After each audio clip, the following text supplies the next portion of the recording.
আজকে গুনাহের দিকে আপনি যেভাবে ধাবিত করতেছেন, আল্লাহ যে এত নিয়ামত দিয়েছেন, আপনার অন্তরে কি একবারও ভয় আসে না? আপনি নবীর কথাও তো চিন্তা করতে পারতেন। নবীর হাতে যখন আমলনামা দেওয়া হবে, নবী দেখবে আমলনামা,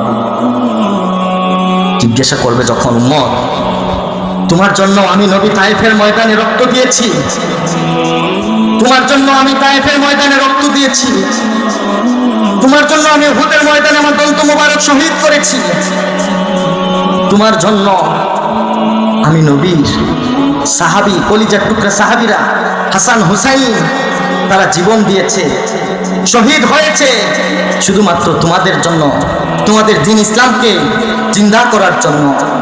তোমরা তারপরে গুনাহ করতে পারলা, তখন আপনি পারবেন জবাব দিতে? পারবেন জবাব দিতে? নবীর সামনে দাঁড়ায় বলতে পারবেন?